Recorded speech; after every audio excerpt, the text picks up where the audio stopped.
Hi guys, dito na naman tayo guys. May tuturo na naman ako sa inyo guys yung tatlong uri ng kawayan guys.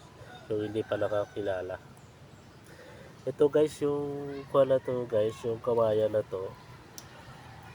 Ibang uri din to. Ito yung tinatawag na butong na kawayan.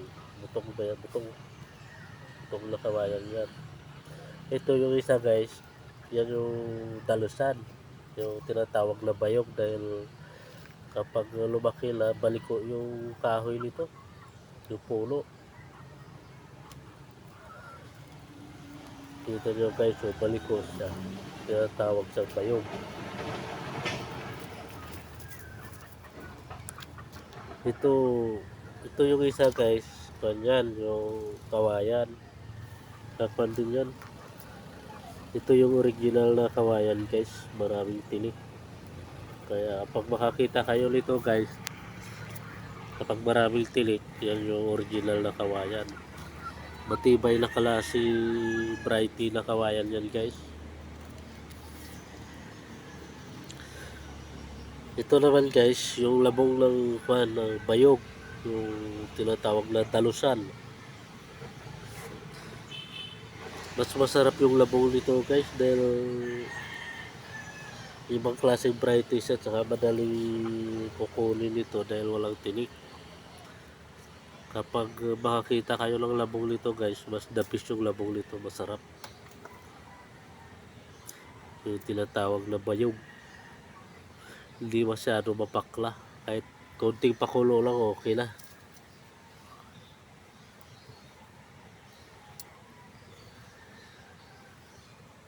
Kita nyo guys, so yung labong niya guys, so madali lang kukunin yung labong niya dahil wala siyang tinik eh.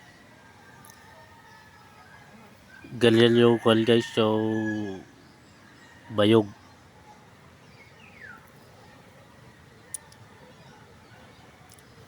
Malinis yung puno guys, so. Wow, sarap naman ang labong nito guys, so daming labong guys, so.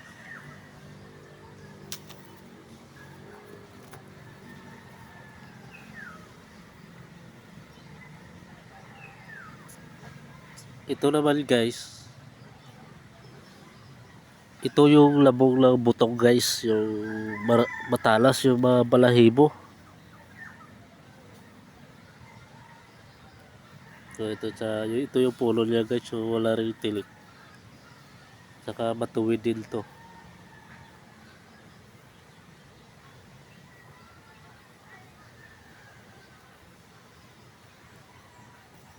Lakas lang hangin dito guys. Bumabaha nga dun sa baba oh. Yan yung gusto ng kawayan dito guys, yung malapit sa ilog eh.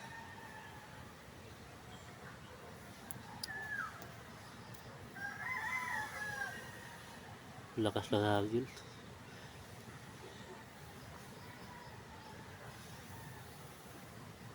So ito guys, ito yung labong ng original na kawayan yan guys. Yan yung labong niya.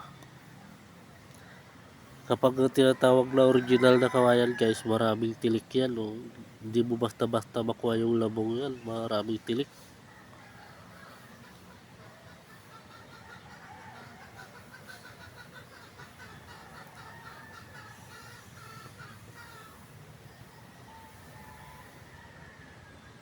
Ito guys, masarap yung labong nito eh. Pero balita ko sa mga Ilocano, Ilocos daw, gusto nila nito yung mataas na yung labong. Parang kawayan na, yan, ganyan kataas. Balita ko yan yung gusto nila eh. Pero sa amin guys, hindi na namin kinukuha yan dahil mataas na. Yung gusto namin, yung mga isang dangkal pa lang sa lupa, yun yung gusto namin kukunin. Sarap yan.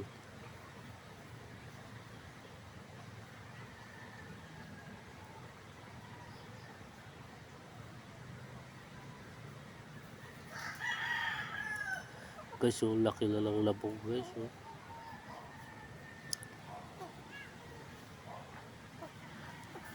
Dami lang labong dito guys. Araw kasi lang labong nga Jules.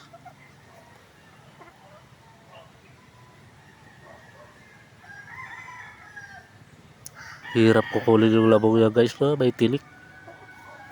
Kanya yung original na kawayan guys. Maraming tilik yan.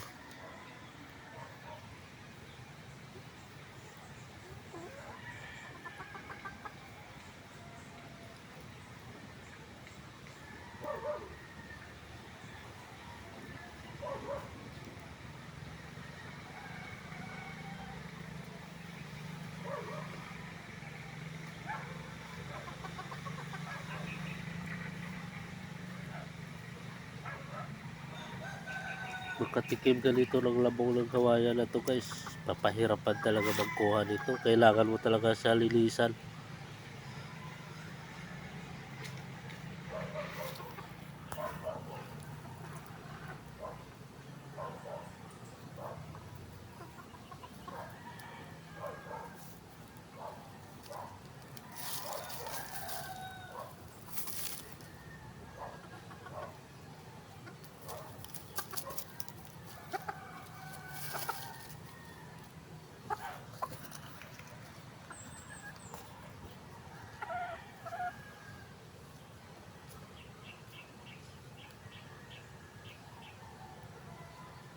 Ang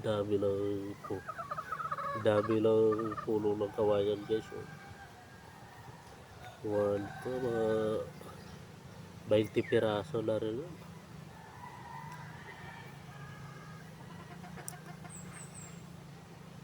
Ito naman guys, yung labong ng butong. Ganyan katangkad yung kinukuha namin. Ganito katangkad. Ayaw na namin ito eh. So, di ba madali lang siya kukunin guys dahil malinis. So, ibang uri ng kawayan din guys eh. Walang mga tilik. Pero mabalahibo naman siya. Yan yung tinatawag na butong guys.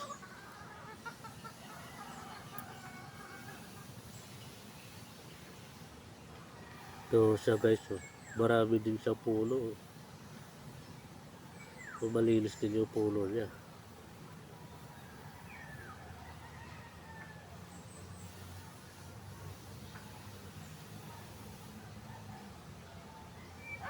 So, tingnan nyo yung kawayan guys. Maraming tilik. Talagang ibang variety talaga siya guys. Ano.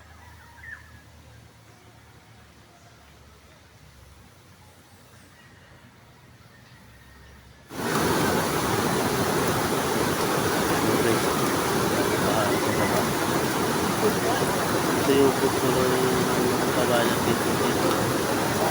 Malapit sa inyo. Malakas yung sila sa tubig eh.